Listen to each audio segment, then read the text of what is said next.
کیا آپ کو معلوم ہے کہ دا ہائیسٹ ایئر ٹیمپریچر کو جب ریکارڈ کیا گیا تھا تو وہ کتنا تھا؟ According to World Meteorological Organization the highest registered air temperature on earth 56.7 Celsius degree in 1930 یعنی 1913 میں جب ہائیسٹ ایئر ٹیمپریچر کو ریکارڈ کیا گیا تھا تو وہ صرف 56.7 سیلسیس ڈگری تھا. اور ٹاپ 3 ہاٹیسٹ پلیسز کے بارے میں کہا جاتا ہے. ایران میں ایک جگہ ہے دشت لوت، اسے لوت ڈیزرٹ بھی کہا جاتا ہے. جب یہاں کا ٹیمپریچر ریکارڈ کیا گیا تھا تو 70.7 سیلسیس ڈگری ریکارڈ کیا گیا تھا. اور آسٹریلیا میں ایک جگہ ہے کوئنز لینڈ، جب یہاں کا ٹیمپریچر ریکارڈ کیا گیا تھا تو 68.9 سیلسیس ڈگری ٹیمپریچر ریکارڈ کیا گیا تھا.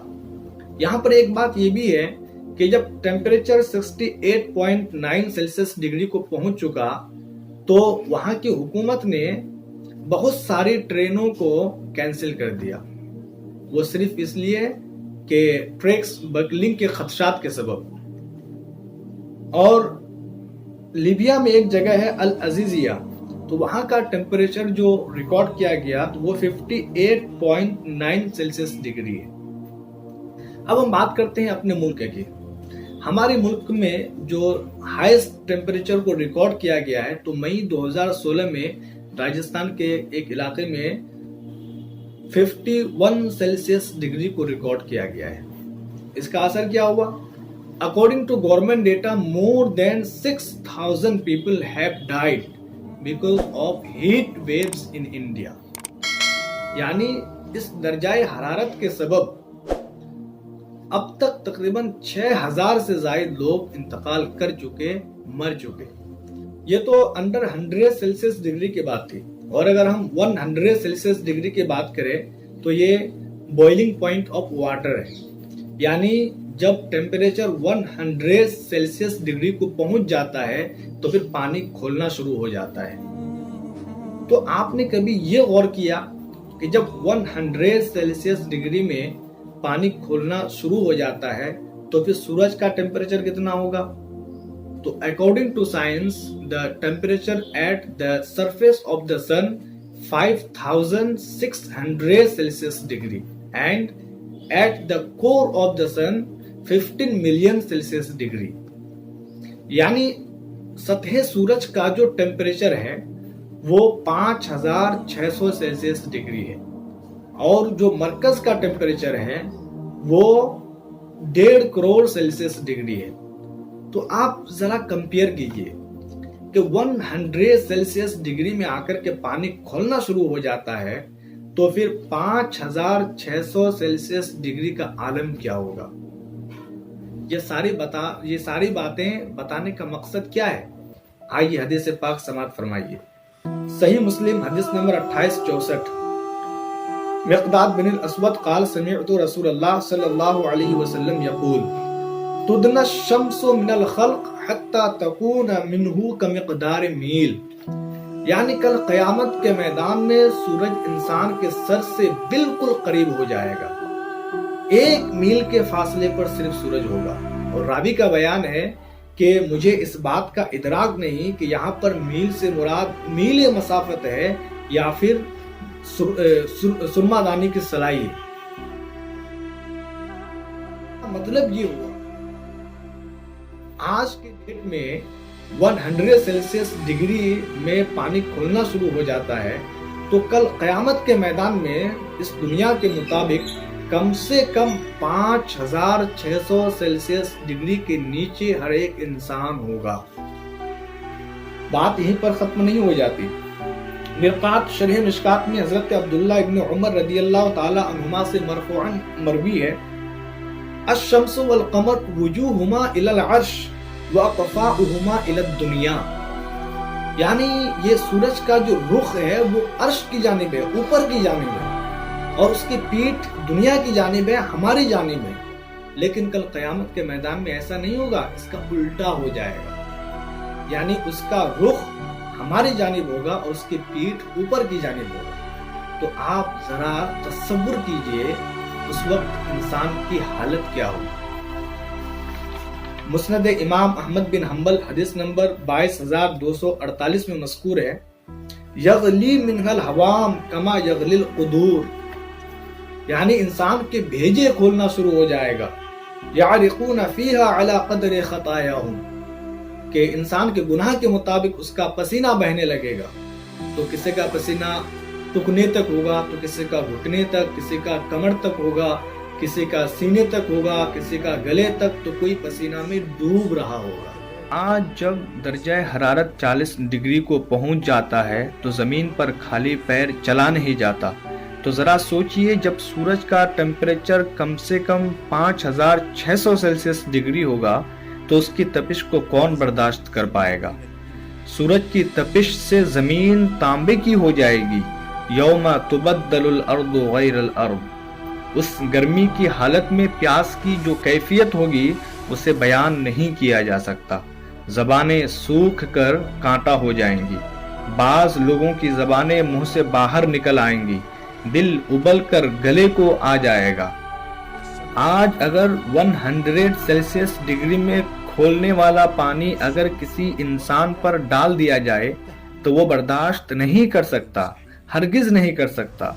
تو بتائیے ہم میں سے کون طاقت رکھتا ہے کہ کل قیامت کے میدان میں سورج کے اس منیمم ٹیمپریچر 5600 سیلسیس ڈگری کو برداشت کر پائے گا؟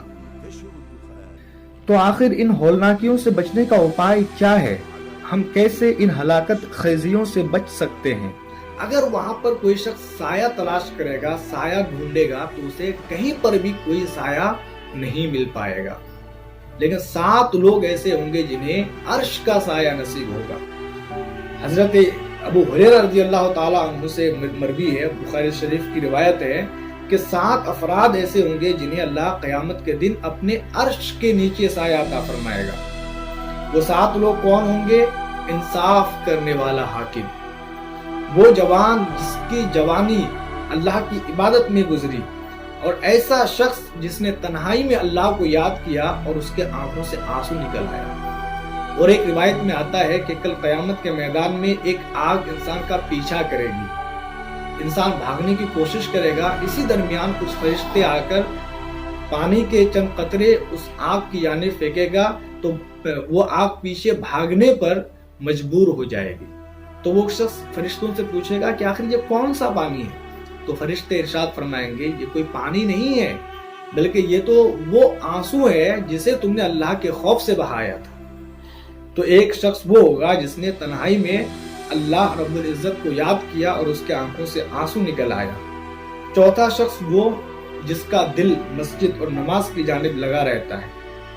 پانچواں شخص وہ 2 آدمی جو اللہ کے لیے محبت کرتے ہیں۔ چھٹا شخص وہ جسے کسی مالدار عورت نے بدکاری کی دعوت دی، گناہ کی دعوت دی، اور اس نے جواب دیا کہ میں اللہ سے ڈرتا ہوں۔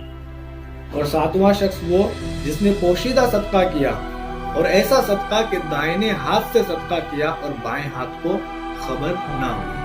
اسی پریشانی کے عالم میں اللہ رب العزت بندوں سے حساب لینا شروع کرے گا، بندوں کو اپنی نعمتیں یاد دلا کر پوچھے گا کہ بتا میری نعمتوں کو تم نے کہاں کہاں صرف کیا۔ عمر کے بارے میں پوچھے گا، بتا عمر کہاں ضائع کیا۔ مال کے بارے میں پوچھے گا، بتا مال کہاں سے حاصل کیا، کہاں خرچ کیا۔ اور علم کے بارے میں پوچھے گا، بتا اپنے علم پر کتنا عمل کیا۔ لیکن ایک شخص ایسا ہوگا جو اس حساب و کتاب سے بچ جائے گا اور بغیر کسی حساب کے جنت میں داخل ہوگا۔ وہ شخص کون ہوگا؟ شعب الایمان میں حضرت اسماء بنت یزید سے مروی ہے کہ جب حساب لینے کا وقت ہوگا، وقت آئے گا، فَيُنَادِي مُنَادٍ فَيَقُولُ، تو ایک ندا کرنے والا ندا کرے گا، أَيْنَ الَّذِي كَانَتْ تَتَجَافَى جُنُوبُهُمْ عَنِ الْمَضَاجِعِ، کہاں ہیں وہ لوگ جو راتوں کو اٹھ کر نماز تہجد پڑھا کرتے تھے۔ فَيَقُومُونَ وَهُمْ قَلِيلٌ، تو بس تھوڑے بہت لوگ ہوں گے جو نماز تہجد پڑھنے والے ہوں گے، وہ کھڑے ہوں گے۔ فَيَدْخُلُونَ الْجَنَّةَ بِغَيْرِ حِسَاب، تو بغیر کسی حساب و کتاب کے جنت میں داخل ہو جائیں گے۔ میرے دوستو، ہمیں اور آپ کو غور کرنا ہے کہ ہم ان سختیوں سے کیسے بچیں۔ تو آپ نے روایت سماعت کی کہ 7 افراد ایسے ہوں گے جو اللہ کے عرش کے سائے میں ہوں گے۔ تو ہمیں چاہیے کہ ہم گناہوں سے بچیں، اور اگر ہم چاہتے ہیں کہ بغیر کسی حساب و کتاب کے جنت میں داخل ہو تو ہمیں نماز تہجد پڑھنے کی عادت ڈالنی چاہیے۔ یہ جو رمضان المبارک کا مہینہ گزر رہا ہے تو ہر شخص آسانی کے ساتھ نماز تہجد پڑھ سکتا ہے۔ جب آپ سحری کے لیے جاگتے ہیں، اٹھتے ہیں، تو منہ ہاتھ دھلنے کی جگہ آپ مکمل وضو بنا لیجئے اور پھر آپ نماز تہجد ادا کریں۔ نماز تہجد کی جو رکعت ہے وہ 2 رکعت سے لے کر کے 8 رکعت تک ہے، یعنی آپ 2 رکعت سے لے کر کے 8 رکعت تک نماز تہجد پڑھ سکتے ہیں۔ اور اس کا جو وقت ہے وہ سحری کے ختم ہونے تک ہے، یعنی سحری کا وقت ختم اور نماز تہجد کا وقت بھی ساتھ ہی ساتھ ختم۔ تو ہم اور آپ جو دن بچ گئے ہیں، ان دنوں میں کم از کم نماز تہجد کی پابندی کرے۔ کیا پتا اللہ تعالیٰ ہماری کون سی عبادت، کون سے سجدے، کون سی نماز اللہ قبول کر لے اور پھر ہمارا بھی بغیر حساب و کتاب جنت میں داخلہ ہو جائے اور ہم ان ساری سختیوں اور پریشانیوں سے بچ جائیں۔ السلام علیکم، جزاکم اللہ۔